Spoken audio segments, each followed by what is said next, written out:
Hello everyone, welcome to my channel. আজকে আমি আপনাদের সাথে শেয়ার করব আমার ছোট্ট একটি স্টাডি ভ্লগ।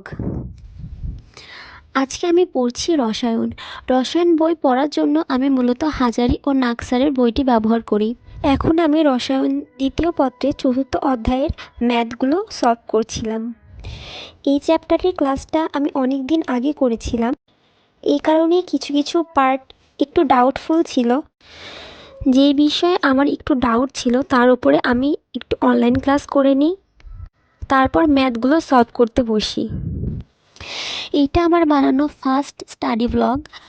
আমি এর আগে কখনো এইভাবে স্টাডি ভ্লগ বানাই নাই, সো কিছু ভুল হলে তোমরা সেটাকে প্লিজ ইগনোর করো।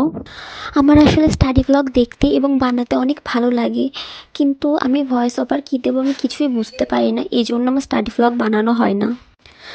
আমি যখন ফার্স্ট ইয়ারে উঠি আমি তখন আসলে কোনো প্রাইভেট বা কোচিং পড়তাম না। প্রথমের দিকে আমি অনলাইনে দেখি ক্লাসগুলো করতাম এবং টপিকগুলো বোঝার চেষ্টা করতাম এবং সে অনুযায়ী বইয়ের পড়াগুলো করে নিতাম।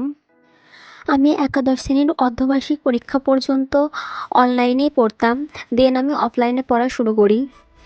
অনলাইনে পড়লে পড়াটা যে খারাপ হয় এমন আসলে নয়, কিন্তু আমি অনেক অলস, এই কারণে আমার অনলাইনে অনেক ভিডিও জমে যায় এবং পরবর্তীতে সেগুলো আমার আর দেখা হয় না। এই কারণে মেনলি আমি অফলাইনেই পড়ি, কিন্তু অফলাইনে পড়ার পাশাপাশি আমি কিছু অনলাইন ক্লাসও করে।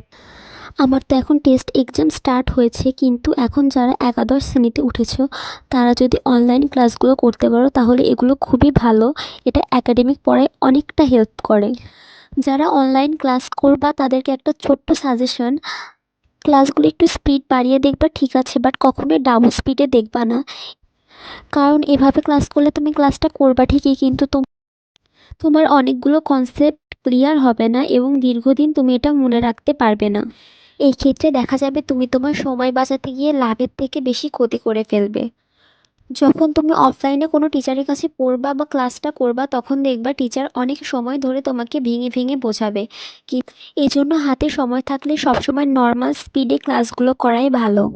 তাহলে তুমি কনসেপ্টগুলো ক্লিয়ারলি বুঝতে পারবে এবং যদি কোনো কিছু বুঝতে সমস্যা হয় তাহলে অবশ্যই রিপিট করতে পারো।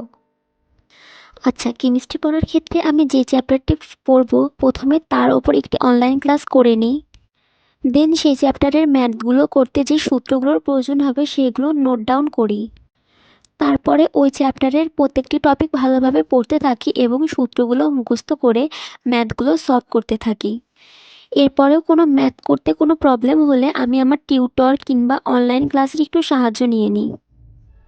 এইভাবে যদি থিওরি পড়ে দেন সূত্র মুখস্থ করে ম্যাথগুলো সলভ করতে থাকো তাহলে দেখবা তুমি খুব সহজেই ম্যাথগুলো সলভ করতে পারছো। এবং থিওরিটা অনেক ভালোভাবে বুঝে পড়ার চেষ্টা করবা, কারণ সেখান থেকেই জ্ঞানমূলক এবং অনুধাবনমূলক প্রশ্নগুলো আসবে। যদি তুমি থিওরিগুলো খুব ভালোভাবে বুঝে না পড়ো তাহলে সেই প্রশ্নগুলোর উত্তর করতে তোমার অনেক প্রবলেম হবে। আরও ভালো হয় যদি এই টপিকগুলো পড়ার সময় এটি গল্পাকারে সাজিয়ে পড়া যায়, কারণ কোনো কিছু গল্পাকারে সাজিয়ে পড়লে সেটি আমাদের দীর্ঘদিন মনে থাকে।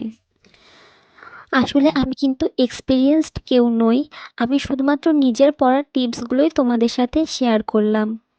পড়ার বিষয়টা হচ্ছে এক একজনের কাছে এক এক রকম, এক একজন এক এক রকমভাবে পড়তেই পছন্দ করে। আমি শুধুমাত্র আমার নিজস্ব পড়ার টিপসগুলোই তোমাদেরকে বলছি। তোমাদের যদি নিজস্ব কোনো মতামত থাকে তাহলে তোমরা সেটা অবশ্যই আমাকে জানাতে পারো। আজকের ভিডিওটা মূলত শুরু হয়েছিল পড়ার টেবিলে এবং পড়ার টেবিলেই শেষ হচ্ছে। ভাবছি এরকম মাঝে মাঝে ছোট ছোট পড়ার টিপস ভিডিও আকারে শেয়ার করব তোমাদের সাথে। তোমরা কেমন ভিডিও পছন্দ করো, অর্থাৎ লং ভিডিও নাকি শর্ট ভিডিও পছন্দ করো, সেটা অবশ্যই আমাকে কমেন্ট করে জানাতে পারো। আমার এরকম লং ভিডিও করতে অনেক ভালো লাগে, কিন্তু আমি বেসিক্যালি কি ভয়েস ওভার দেবো সেটাই বুঝতে পারি না এবং ভয়েস ওভার দিতে গেলে অনেক বেশি তোতলাই। যাই হোক, তোমাদের যদি এরকম ভিডিও ভালো লেগে থাকে অবশ্যই আমাকে জানাবে। আর যদি ভিডিওটা পুরো দেখে থাকো তাহলে অসংখ্য ধন্যবাদ। তোমাদের যদি কোনো প্রশ্ন থাকে অবশ্যই তোমরা সেটা কমেন্ট বক্সে করতে পারো, আমি আমার সাধ্যমতো উত্তর দেওয়ার চেষ্টা করব। আর যদি তোমাদের ভিডিওটা ভালো লেগে থাকে অবশ্যই ভিডিওটাকে লাইক করো এবং চ্যানেলটাকে সাবস্ক্রাইব করো। তো আজকের ভিডিও এইটুকুই আর কি, দেখা হবে এর পরের কোনো ভিডিওতে। বাই।